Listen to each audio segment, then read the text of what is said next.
Correct me if I'm wrong.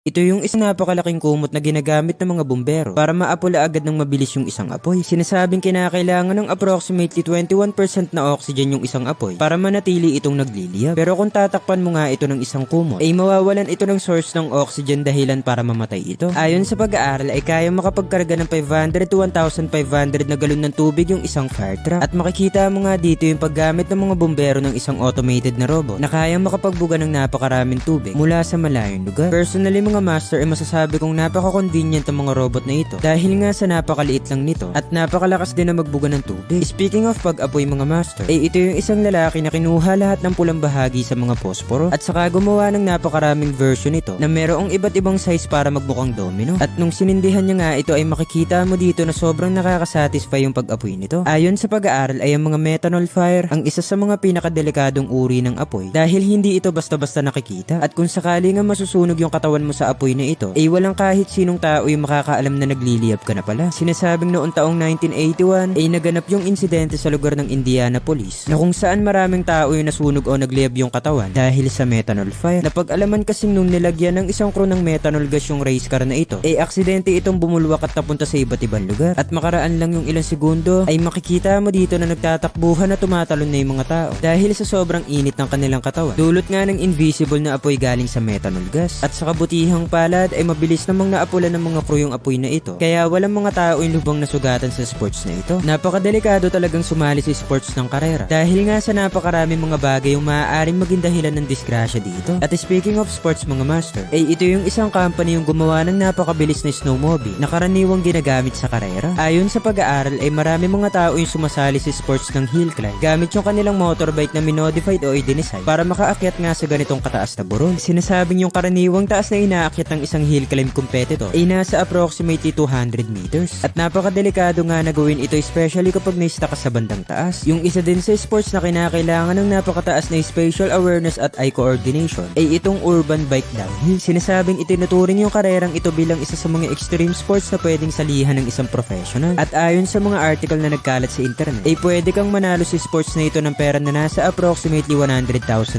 Makikita mo naman sa video ito yung isang sports ng takbuhan habang nakasuot ng T-Rex costume. At personally mga master ay masasabi kong sobrang nakakatuwa itong panoorin at salihan.